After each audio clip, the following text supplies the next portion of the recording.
Alright, hi everyone, welcome to Pens and Needles. My name is Erin, this is Inspector Ted, and today we're going to talk about something really fun. Today I am going to show you how I made a pen case. So I have a pen case right here, but first I want to explain why people use pen cases. So when you have a fountain pen or fountain pen collection, you generally are holding that very precious, right? You want to make sure that the acrylic or the metal finish stays as nice as possible for as long as possible, because fountain pens can be reused, and that's sort of the whole point. One of the reasons I really love vintage pens is that it's this, like almost an epitome of sustainability, right? It's this pen that sometimes is made as much as, 100 years ago and still works. And it still works just as well, if not better, when it's fine-tuned and stuff. And I think that's really incredible. And some of the really vintage ones are gorgeous. Some of the new ones are really great as well. And you have the benefit that they're more accessible and easy to clean. So there's a lot to love in the fountain pen world. So when you get a pen, you want to make sure you protect it. So if you're taking it with you to, in your bag or to work or whatnot, you might want to put it in a pen case like this. This is just a little leather pen case. It's a tube. You'd put one pen in here. If, however, you want to carry more than one pen, then usually you have a larger pen case. And I found this great pattern on Ravelry that had a knitting pattern for making a pen case. Now, I adapted this a little bit, but you might remember that I got some yarn a little while back. Where's my yarn? Here it is. Some Koigu yarn that I thought looked a lot like the Ha ink. And I wanted to make some socks. I actually drew out this whole pattern. Okay, I tried making the socks. It was bad. What do you think, kid? He likes paper. But the socks were not going to look good in this particular yarn with the tools that I was using. So I adapted and decided to make the pen case with this yarn that looks like ink. So here is the schematic. Now the pattern has a schematic, which I think is really important. And I'll talk a little bit more about that when I show you. And at the end of the video, you'll see what the finished pen case looks like. Alright, so here is the Sailor Mano ink in its box. And you can see the chromatography has green and purple and light blue. Here it is on the paper. You can see there's quite a lot of different colors in this ink, which is one of the things that makes it so cool. And I thought that this yarn really reflected a lot of those colors. So you can see here it is in the skein. And I decided to make the pen case pattern. Now this reminded me of these old, pen rolls or crochet hook rolls that you might be familiar with.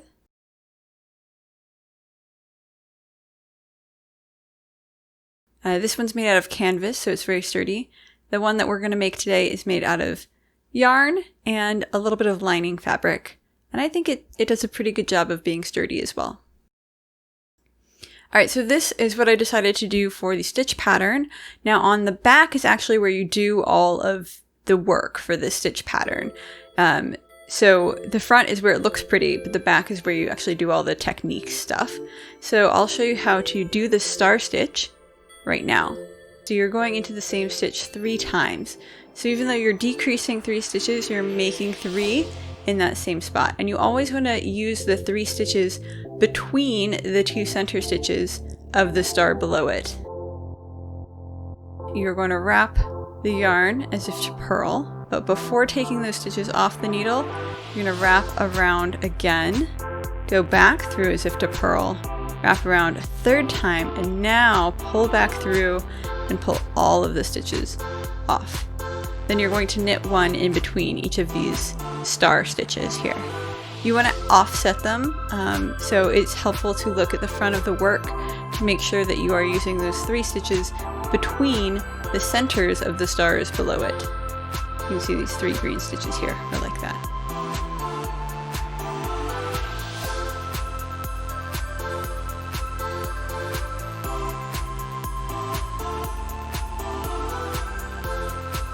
And then on the front, you're just going to knit across. So it's a very simple pattern. It looks very complicated, but you always knit on the right side and you always do those purl 3 together and 3 into that stitch, and then knit 1 on the other side. I really like using the star stitch whenever I have a variegated yarn because I think it helps really showcase the good qualities of the variegated yarn. It does, however, make the fabric a little bit looser, so I combat this by adding a lining piece to my pen case to give it a little bit more structure. I think this is probably a good practice no matter what kind of knit stitch pattern you choose if you're making a pen case, because there's a lot of wear and tear when you're pushing and pulling blunt objects in and out of a pocket.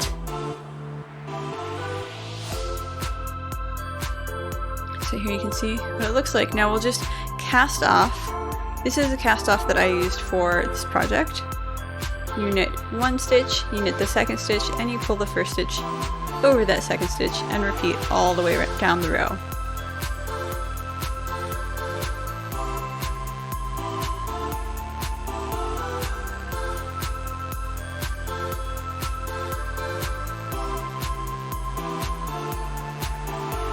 Here you can see before it's blocked, after it's blocked.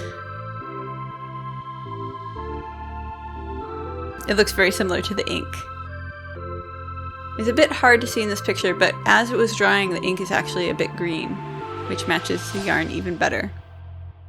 Alright, so I'm going to show you what I've got so far.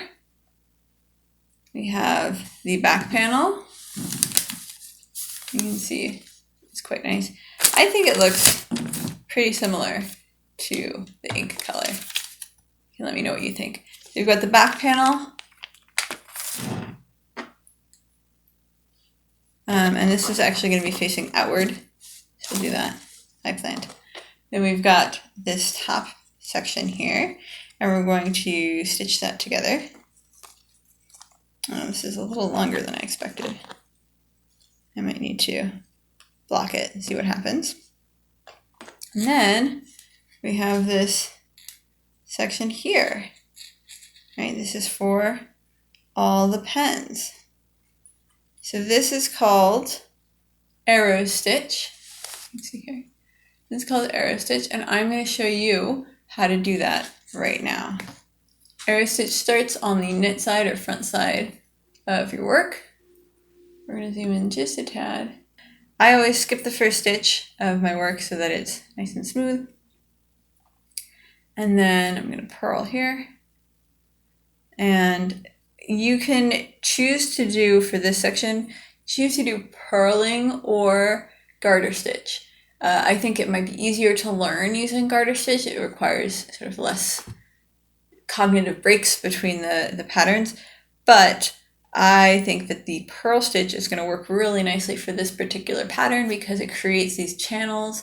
You're going to be sewing along the center of this to hold it down to your backing piece, and I think that it's just a cleaner look. So for this pen case, if you want to do it this way, you're going to use purling. What you do, you slip one knitwise, you purl one, and then instead of knitting into the next 7 stitches, you bring the yarn to the front and you slip, bring the yarn to the front and you actually slip all those stitches purlwise. 1, 2, 3, 4, 5, 6, 7. So our yarn is here. We have not knit any of these stitches, we just slipped them, okay?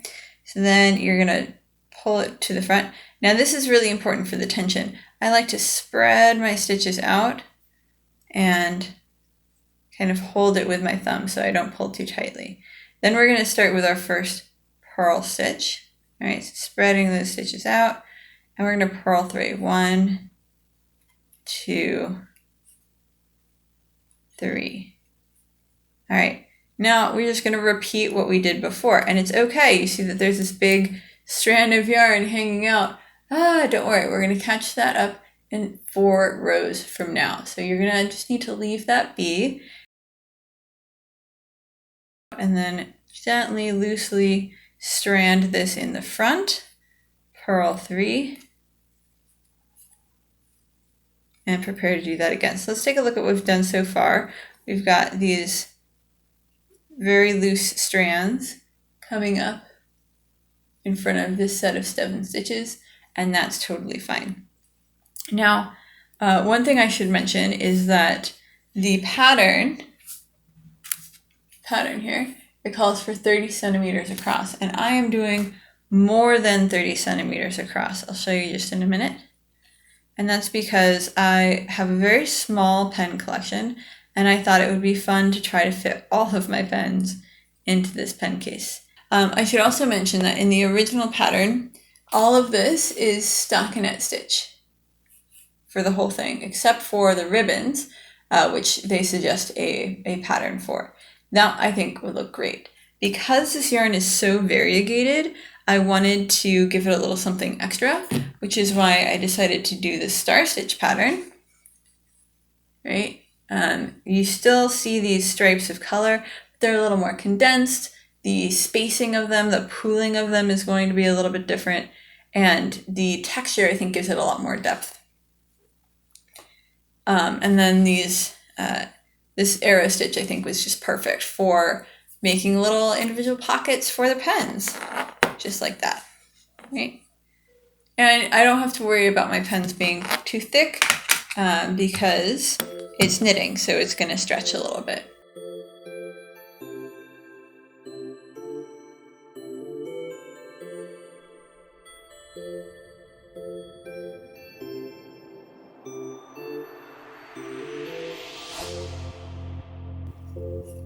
We're just going to completely ignore the strands that we put across the front.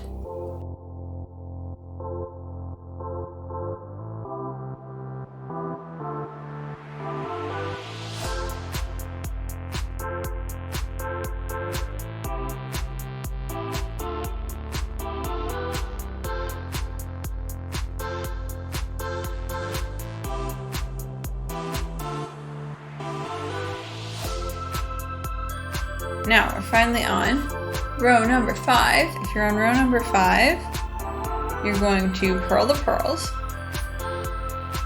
Okay.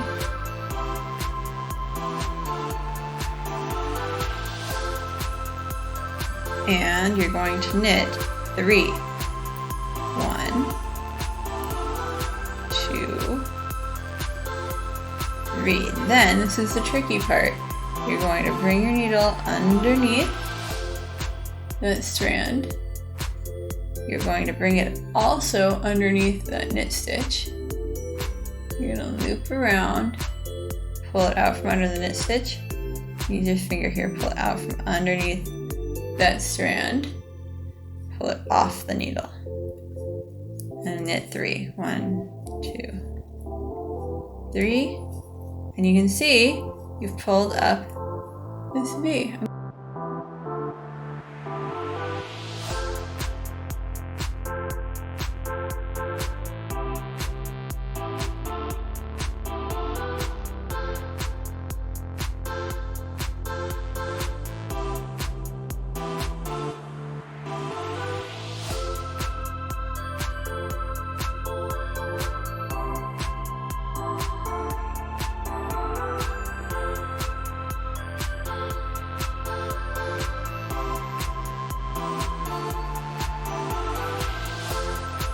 And this is really fun. You can do this if you want with a 2-color pattern, where on the row that you are stranding, you use a second color so that these shine a little bit more, they stand out more. All right, so that is how you do the arrow stitch. So here are the pieces laid out. They're all getting blocked. And the original back panel that I made was too small, so I added a little bit of an extra piece to it. There you could see that there was some ink that actually stained the ironing board, and it looked like it was a shadow or something coming out of the yarn. So you can see it really does look quite similar to the yarn. I measured out some scrap fabric to make a lining.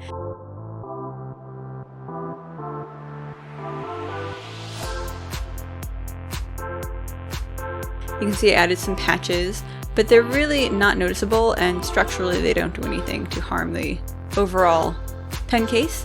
After ironing, it looks nice and snappy, and I can add on the front pieces.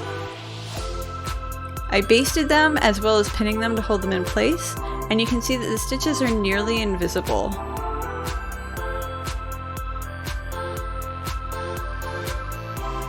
I had supervision, of course.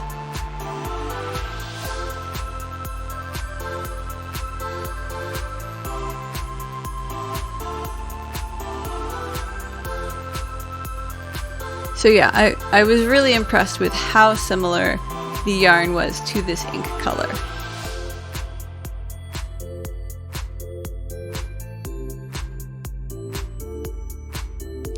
Now you could, if you wanted to, you could knit the whole piece of fabric in one go and fold it up like an envelope. However, you're losing some of the structure that you get when you sew the edges together. So this pattern recommends crocheting the edges together, and that's what I did.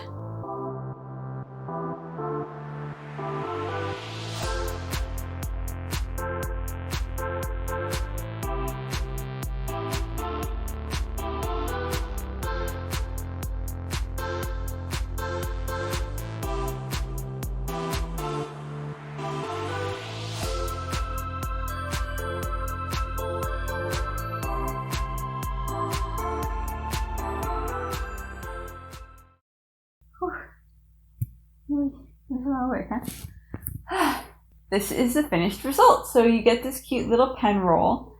Now, you might have seen that this is very similar to the crochet hook roll. So if you're not into pens, if you're watching my channel because you're really into knitting or crochet, you could make this and use it for your knitting or crochet tools. This is what it looks like on the inside.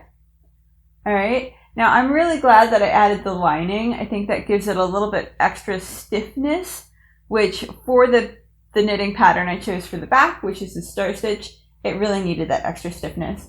And it's really easy to sort of pop the pens out and back in. And I'm not too worried about these little shorties that I have here. So I have some short pens that don't quite go all the way to the top. As long as they're towards the middle and you roll it up, they're not going to come out. It's pretty secure. So I'm really happy with this. Now this I made to have 10 separate little slots for my pens. Right now I have about all of my pens in here. So I might decide to add some pencils or some, if I'm taking a knitting project with me, maybe some little short circular knitting needles. Or I might just save these slots for the rest of my collection. When I find a really special pen, I can add it in here. Now, you might decide you want to do this with fewer or more slots, whatever works for you, really. Now, I don't have a really large fountain pen. There are some that are made that are quite tall, quite long. So I find it that my pens have a little extra room. And of course, the knitting does stretch.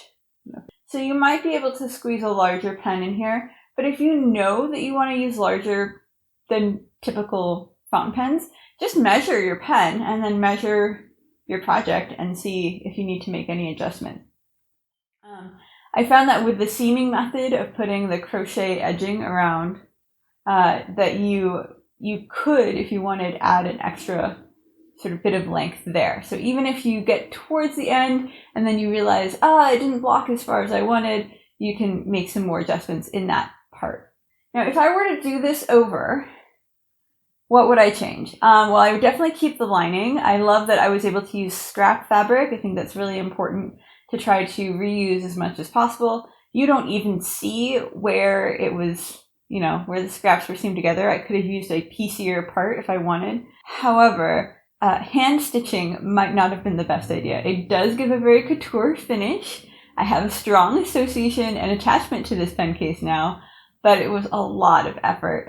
So I might, if I were to do this again, I might sew on the ribbons before attaching the liner so that it doesn't show through. So there's a couple things that you could do to finish this a slightly nicer way. So I would maybe maybe use a sewing machine if possible. It would make this a lot faster and easier, and I would be more confident in the straightness of my lines. I was having a bit of a hard time trying to get these lines to be nice and straight. Now luckily, my stitch length when I hand stitch and the stitch length of my knit fabric was pretty similar, so it wasn't that much of an adjustment to stitch into every stitch, if that makes sense, to sew a stitch into every knit stitch, and keep things even that way. However, the knit fabric, of course, is going to move around a lot on top of the lining fabric, which is moving on top of the backing fabric, and it's really easy for things to go astray. Even with pins, I basted it, so having a sewing machine where you can swoop really quickly while everything is still kind of merged together, I think would be super great. But you can do it with hand stitching, and as I'm looking at it now, I didn't have I didn't have the sewing thread. It was very similar to my yarn color. It was a light blue. You can kind of see it here. I don't know if you can see that. But it's a little obvious, and like I said, you can see where the ribbons are attached here. But, for someone who isn't a crafter, they probably wouldn't even see the stitches, honestly. And if you pull it tightly, then the stitches are going to kind of get smooshed covered up by all that knit fabric anyways. So if I were to do it again and hand stitch it, I might make my stitches a little bit bigger, and that would make the whole process faster. All right, so overall, I am thrilled with my new pen case. I'm really excited. I think it looks really good. I think having the lining fabric, again, gives that sort of pop of contrast to not only provide structural support and prevent wear and tear, but also it's just, it's picking up some of the pinks from the yarn, and it's a good contrast. And I hope that you all are inspired to make pen cases of your own, whether you use this pattern or my adapted pattern, which I'm going to put up on my Ravelry, or if you want to do just a single pen case. I definitely think it's worth a try, and it's really special, and I think it's one of these fun ways to indulge in your passion a little bit, is by making something special for that passion. All right. Well, thank you all so much for joining me for this episode. If you haven't already, please like, comment, and subscribe, and I'll see you in my next episode. Bye.